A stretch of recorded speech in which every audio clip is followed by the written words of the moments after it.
Nigeria has just secured over $20 billion in investment commitments from China, and this isn't just political talk.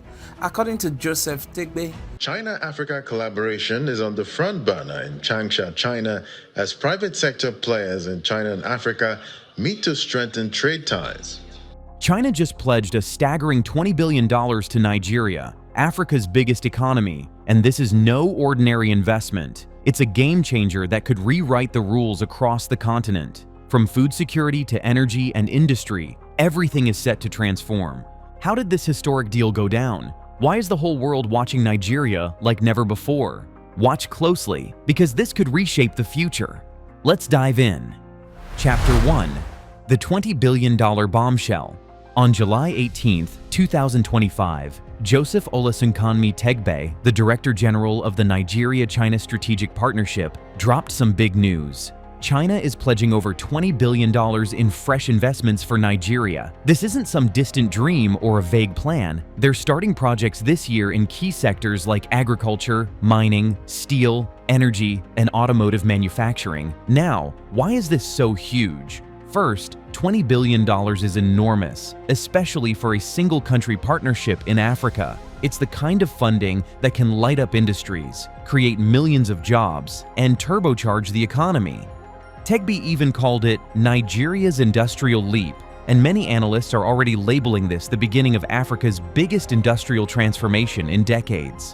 What makes this announcement even more credible is the structure behind it. We've all heard about big money promises before that never really materialized, but this time, there's a special body called the Nigeria-China Strategic Partnership, or NCSP, that's set up specifically to track this money, keep things transparent, and push these investments into actual tangible projects. So in 2025, this deal isn't just a financial headline. It's a clear signal that Nigeria and China are ready to roll up their sleeves and start building Africa's industrial future together. Chapter 2. Why Nigeria? Why Nigeria? Why is China betting big on this country over others in Africa?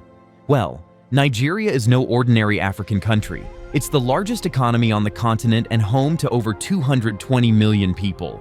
That's a massive market hungry for goods, services, and infrastructure. It's not just the size though. Nigeria is rich in natural resources. Think oil, minerals, and vast agricultural land that can feed millions. For decades, foreign companies have seen Nigeria as a land of opportunity. But this $20 billion deal shows a whole new level of commitment focused on turning potential into industrial power. For China, Nigeria is much more than a resource supplier. It's a gateway to Africa's entire market. If you can succeed in Nigeria, you can pretty much succeed across the continent. China views Nigeria as the continent's future industrial leader, the key anchor that can drive Africa's manufacturing boom and reshape trade patterns for years to come. In the bigger picture, this partnership highlights how global power is shifting. China is making a strategic choice to back Nigeria as its industrial foothold in Africa, outpacing competing interests from the US, Europe, and others. So, Nigeria isn't just an investment destination, it's a strategic partner in the global race for influence and economic growth. Chapter 3. Where the money's going. Now, let's break down where that $20 billion is headed. This is not just money scattered around. It's highly targeted into 5 sectors that Nigeria's leaders believe will fuel their industrial future. First, agriculture. Nigeria currently depends a lot on food imports, and the goal here is huge: food security. Think about Nigeria producing enough food not just for itself, but exporting surplus to surrounding countries. This will boost rural economies, reduce hunger, and turn farms into industrial centers. Next up, mining and steel. Nigeria is sitting on a vast untapped mineral wealth that many don't know about. The investment aims to develop mining projects and build steel factories that can supply raw materials domestically and on the global market. This is about making sure Nigeria uses its resources to power its industries, not just export raw materials cheaply. Then, we have automotive and energy. Thousands of new car factories will emerge, meaning jobs, innovation, and proof that Nigeria can join the global auto manufacturing scene. Meanwhile, energy investments are focused not only on traditional gas plants, but also on renewables, addressing the long-standing power shortages that have slowed down Nigeria's growth. More reliable electricity means more factories running 24 hours and a better quality of life. According to the Ecofin agency's report, this combination is a deliberate, strategic approach. Nigeria isn't just spending money blindly, it's building a diversified economy where agriculture feeds industry, mining supplies steel, energy powers factories, and cars roll off the assembly lines, all carefully timed and coordinated under the NCSP's guidance. Chapter 4. Can it replace Made in China? Nigeria's ambition isn't just to reduce imports from China. They want to flip the script and export their own manufactured goods to China and other Asian markets.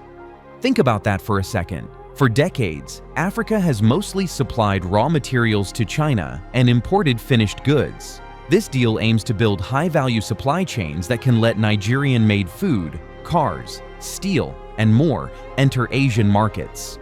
Made in Nigeria might soon become a label you see on shelves not just in Africa, but across Asia. If Nigeria pulls this off, it will mark a seismic shift in global trade, turning Africa from a raw material exporter into a manufacturing hub deeply integrated with global supply chains. This vision fits perfectly with President Bola Ahmed Tinubu's Renewed Hope agenda, which pushes for more local manufacturing and economic diversification. The Asia Manufacturing Review highlighted in July 2025 that building these supply lines could help reverse some of Africa's historical trade imbalances and create a new wave of skilled jobs in manufacturing and logistics across Nigeria. This could be the moment Africa stops just exporting raw ores and starts exporting finished cars, packaged foods, steel beams, the whole industrial package. Chapter 6. Nigeria's Secret Weapon. Now let's talk about the real powerhouse making this whole $20 billion plan work, the Nigeria-China Strategic Partnership, aka the NCSP. Think of NCSP as Nigeria's industrial command center, the main hub where all this Chinese cash and Nigerian development finally meet and get things done. Why is this so important? Well, previously, lots of big deals with foreign investors sounded great on paper, but struggled on the ground because of red tape, slow government processes, and poor coordination. The NCSP was designed exactly to solve this. It's a fresh, focused agency that cuts through the usual delays and bureaucracy, making sure investment pledges don't just fade away or get lost. Joseph Tegbe, the Director General of NCSP, calls it the critical bridge between both countries' ambitions. The NCSP oversees the injection of funds into projects, closely monitors progress, and aligns all stakeholders, governments, Chinese firms, Nigerian businesses, so nothing slips through the cracks. According to Punch Nigeria, this level of coordination is unprecedented for Nigeria, and experts believe the NCSP could finally unlock the full potential of Chinese investments in Nigeria's industrial growth. So, rather than waiting for billions of dollars to sit idle, the NCSP is more like the project manager, making sure factories rise, mines operate, farms flourish, and energy plants come online, all on schedule. In short, Nigeria is no longer just taking Chinese money. The NCSP ensures Nigeria controls how that money reshapes the country. Chapter 7. New Alliances, New Power. Here's where things get interesting, because Nigeria's $20 billion deal isn't happening in some vacuum. Early in 2025, Nigeria officially joined the expanded BRICS group, which includes powerhouses like China, Russia, South Africa, India, and Brazil. BRICS Plus is fast emerging as a global force, challenging the old Western-led world order in economics, politics, and development. What does this mean for Nigeria? Joining BRICS puts the country at the center of a new global alliance of emerging economies. With China firmly backing Nigeria financially and diplomatically, the $20 billion investment is part of a bigger strategic push. It's not just about cash, it's about power, influence, and reshaping global trade networks. Reports from the Griffith Asia Institute suggest that Nigeria's BRICS membership signals a deepening alignment with China's vision for a multipolar world, where developing countries take stronger control of their economic destinies and reduce dependence on Western financial institutions. Simply put, Nigeria is becoming a key player in this new geopolitical game, and China's biggest African ally in the process. This deal signals to the world that Africa's largest economy isn't just following old aid models, it's choosing a path of industrial sovereignty supported by powerful new partners. And that's a shift with big ripple effects across the continent and the globe. Chapter 8: Who gains and who gets left behind? Now let's be real. When a huge deal like this drops, there are always winners and losers. On the winning side, Nigerian workers, farmers, and entrepreneurs stand to gain the most if the investments lead to new factories, better infrastructure, and agricultural modernization. Think about millions of new jobs, skill development, and small businesses growing in the supply chains created by these investments. That's the optimistic scenario. But critics are warning, this relationship isn't without risks. Some worry about Chinese companies dominating key industries, squeezing out Nigerian businesses. Debt dependency is a real concern too. Borrowing billions might solve short-term cash flow, but could lead Nigeria into a debt trap full of hard-to-manage repayments. In some African countries, similar projects have sparked protests over land rights and resource extraction with little benefit to local communities. The big question here is simple but critical. Can Nigeria stay in control of its future with China's giant presence in its economy? Or could Nigeria become too reliant, ceding its economic sovereignty bit by bit? This dilemma isn't unique to Nigeria, but it's especially pressing given the size and scope of this deal. The answer depends largely on governance, transparency, and accountability, areas where the NCSP's role becomes vital again. If Nigeria can manage the relationship strategically, leverage technology transfer, and empower local industries, the benefits will outweigh the risks. But if not, the pendulum could swing towards dependency, making Nigeria vulnerable to external pressures. Chapter 9: Africa's Power Shift. Finally, what does China want here?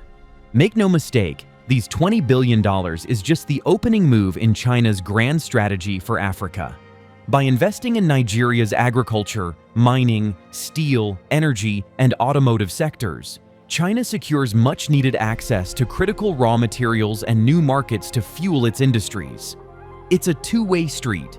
Nigeria gets investment and expertise, and China gains influence over a resource-rich, strategically located African giant. Moreover, this deal ties into China's Belt and Road Initiative, which aims to build infrastructure and economic corridors worldwide. Nigeria, with its massive market and African leadership potential, is a crucial chess piece on this global board. The Griffith Asia Institute's 2025 report highlights how this relationship enables China to project soft power, strengthen diplomatic ties, and create a favorable environment for its long-term business interests, not just in Nigeria, but across Africa. Put simply, China isn't just writing a big check. It's shaping Africa's future to align with its own geopolitical and economic goals. Africa's power shift is underway, and Nigeria sits right at the heart of this change. Now, here's the big question. Will this $20 billion Chinese investment transform Nigeria into Africa's industrial giant? Or will it become another missed opportunity? The next 12 to 24 months are crucial. Projects in agriculture, energy, mining, steel, and automotive manufacturing are already set to begin by the end of 2025. If Nigeria delivers, we could see millions of new jobs, increased food security, and a major boost in economic growth. But there are challenges too. Bureaucratic hurdles, infrastructure issues, and managing debt responsibly could slow down or even derail progress. Other African countries are watching Nigeria closely, deciding whether to jump on board or stay cautious. Meanwhile, Western powers are rethinking their strategies as China's influence grows across the continent. One thing is clear, Africa's power shift has officially begun, with Nigeria right at the center of this global realignment. What do you think? Is Nigeria on the path to becoming a new African superpower, or is this just another move in China's playbook? Comments below. Don't forget to like, subscribe, and hit the bell for more deep dives into the future of global power. Thanks for watching.